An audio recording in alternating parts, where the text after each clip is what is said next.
This is the video for the Interpolate game. Here in the blue note box it says, try to follow a given curve with multiple straight lines. The curved line is made from a polynomial equation. The equation has 10 values for x, y points to define it. Down here we have the curve going between all these red points. The x values are 1, 1.1, 1.2, all the way up to 1.9. The y values are different for each game. The y value would be the height of these points.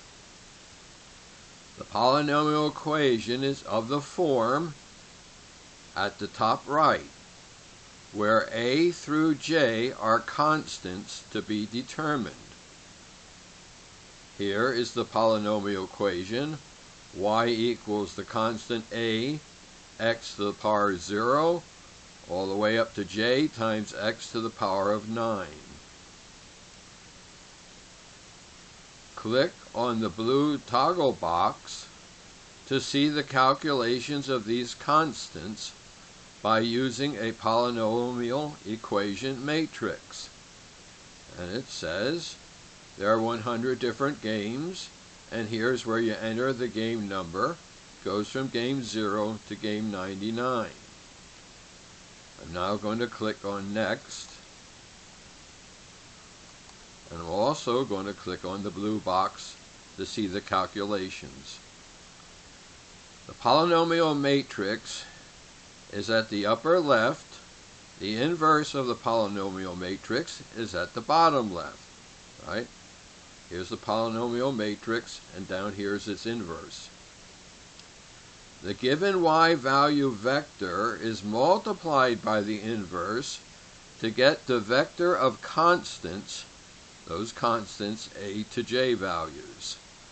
Alright, here we see the inverse times the y values, that's the height of the curve, is equal to the constants a through j. These constants are used to calculate many xy points on the curve. The curve is made of many straight lines. It looks like a curve, but it's really many straight lines. The values are shown with alpha notation for powers of 10. Click on the green box upper right for examples.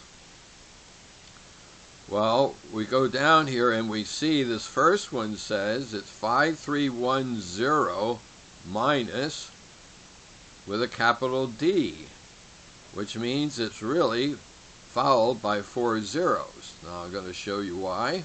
We're going to click here on the green box. Alpha notations for powers of 10. Letters of the alphabet are used to represent the powers of 10. 1, 2, 3, 4, C is 1.234. The C implying that there's 3 decimal places. The B implies 2 decimal places we see here, and the A 1 decimal place. No letter, there's no decimal places. Over here we see examples of a capital C, meaning the number is really followed by 3 more zeros. Capital B, 2 more zeros, and a capital A, 1 more zero. Lowercase letters, minus powers of 10. Uppercase letters, plus powers of 10. And over here we see a chart showing that A is the minus 1 to Z, which is minus 26. Capital A is 1, capital Z is 26. Now I will return. Toggle back to the screen that shows the curve. It appears to be a smooth curve, but it is not. Remember, it's made of straight lines. Now you can try to follow the curve by making your own straight lines by giving the slope at each of the points. Well, I have already done that. For instance, here in this green circle, it shows the slope at that point, and that's where the one I can change now. If I made that straight line, well, that's not the right slope for that position, and straight up's not, but one of these in between here, let's see, one more down, that one there follows it pretty good. So now we can interpolate between these 2 points using that straight line. Now we're going to click Next. First, click on the point. There, clicked on that one. Then click on the slope. Remember, I clicked down here. Click on the red circle at the end of the slope line, any one of these circles. A slope bar will be shown at the point, and here you can see the bar in the green circle. Lines will be shown between the slope bars given at the points. Well, there's a slope bar here. I'll highlight that one. And this line goes between the end of this slope bar to the end of the other slope bar. If the curve has an inflection point that is not near a given point, this method would fail. Well, look here at the end. Here it went from the end of this slope bar to this one, but it's nowhere near following the curve. This line is not a good interpolation line for this curve. See, then you can see that more points are needed to show the curve. More data is needed for the interpolation. Alright, that's the end of explaining the interpolation game. Now we're going to go to the program by clicking Program in the red stripe. Here on the left, I'm going to put it back to the top, is the main program for interpolation. There's also 2 sub-programs, one that gets the game data and the other one that works with a polynomial equation matrix. Over here on the right are the blue boxes. The first one, execute the application, save the application, create a new application, create a new sub-program. Remember we said this one has only 2 sub-programs. The rest of these blue boxes are used for copying instructions. Well, within here, within this program, or to another program, or to a totally different application.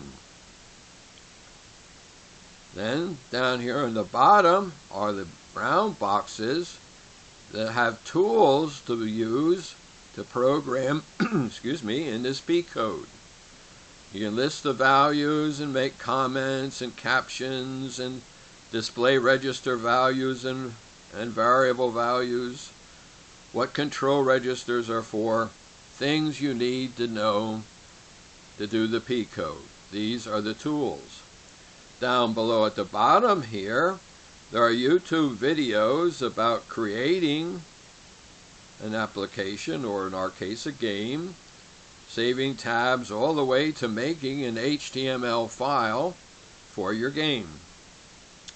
Below that, there is an app that you can run that will show you the use of the different actions in this P code. This first column here is headed Actions, and these things in that column are different actions that are used, in this case, in the main program of Interpolate.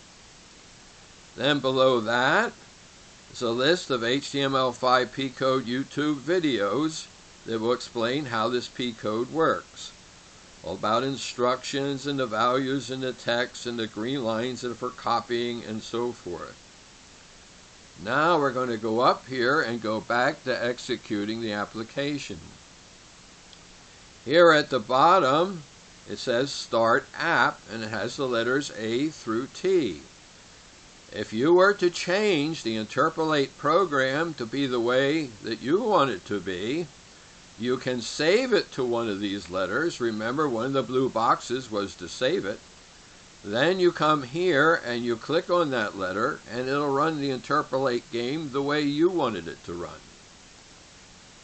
Below that is a list of HTML5 code apps. These are just some of them, and new ones are created all the time. Well, this is the end of the video about the Interpolate game.